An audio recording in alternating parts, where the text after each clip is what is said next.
ಫೆಂಗಲ್ ಚಂಡಮಾರುತದ ಎಫೆಕ್ಟ್ಗೆ ತರಕಾರಿ ಮಣ್ಣು ಪಾಲಾಗಿದೆ. ಹೀಗಾಗಿ ನಗರದಲ್ಲಿ ತರಕಾರಿ ದರ ಗಗನಕ್ಕೇರಿದೆ.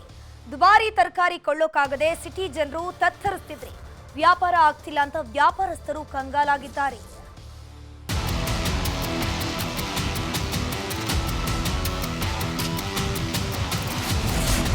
ಅಕಾಲಿಕ ಮಳೆ ಹೆಚ್ಚಿದ ತರಕಾರಿ ಬೆಲೆ. ತರಕಾರಿ ದರ ಕೇಳಿ ಗ್ರಾಹಕರು ಕಂಗಾಲು. ರಣವೇಗದಲ್ಲಿ ಅಪ್ಪಳಿಸಿದ ಫೆಂಗಲ್ ಚಂಡಮಾರುತದ ಎಫೆಕ್ಟ್ ಕರುನಾಡಿಗೂ ತಟ್ಟಿ ರಾಜ್ಯಾದ್ಯಂತ ಮಳೆಯಾಗಿದೆ.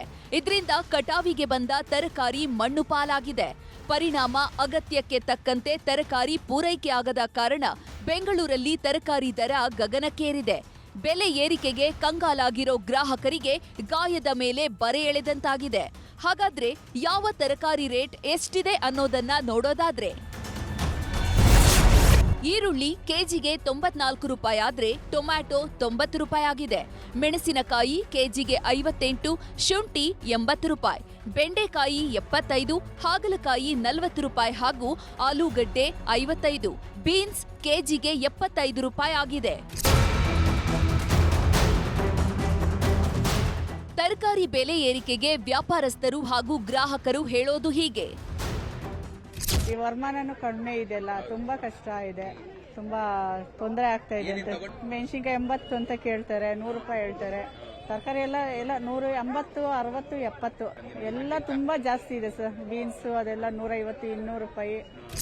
ಕಷ್ಟ, ಜೀವನ ಮಾಡೋದೇ ಕಷ್ಟ. ಇವಾಗ ಒಂದು ಮನೆ ಕೆಲಸಕ್ಕೆ ಹೋಗ್ತೀವಿ ನಾವು, ಅಲ್ಲಿ ಕೊಡೋದೇ ಸಂಬಳ ನಮ್ಗೆ ಕಮ್ಮಿ. ಇಲ್ಲಿ ತಗೋಬೇಕು ಅಂದ್ರೆ ಎಲ್ಲ ರೇಟ್ಗಳು ಜಾಸ್ತಿ. ಏನು ಅಡ್ಜಸ್ಟ್ ಮಾಡ್ಕೊಂಡು ಹೋಗ್ಬೇಕು, ಏನೋ ಸ್ವಲ್ಪ ಜಾಸ್ತಿ ತಗೊಳತ್ತಾಗ ಸ್ವಲ್ಪ ತಗೊಂಡು ಹೋಗ್ಬೇಕು ಅಷ್ಟೇ ಅಂತ. ನಮ್ಗೆ ತುಂಬಾ ಕಷ್ಟನೇ, ಏನ್ ಮಾಡೋದು, ತಗೊಳ್ಲೇಬೇಕು, ತಿನ್ಲೇಬೇಕು, ಮಾಡ್ಲೇಬೇಕು. ರೇಟ್ ಕಮ್ಮಿ ಇಲ್ಲ, ಜಾಸ್ತಿ ಬೆಲೆ ಆಗ್ಬಿಟ್ಟೈತೆ. ಎಲ್ಲ ಬೆಲೆ ಜಾಸ್ತಿನೇ ನೋಡಿ.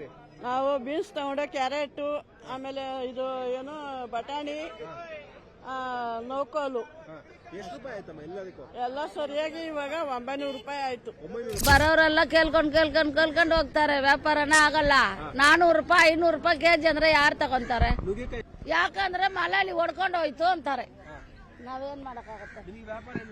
ಬೆಳಿಗ್ಗೆ ಅಂದ 100 ರೂಪಾಯಿ ಆಗಿಲ್ಲ. ಒಟ್ನಲ್ಲಿ ದಿನನಿತ್ಯ ಬಳಕೆಯ ವಸ್ತುಗಳ ಬೆಲೆ ಏರಿಕೆಯಿಂದ ತತ್ತರಿಸಿರೋ ಜನರಿಗೆ ತರಕಾರಿ ಶಾಕ್ ಕೂಡ ಎದುರಾಗಿದೆ.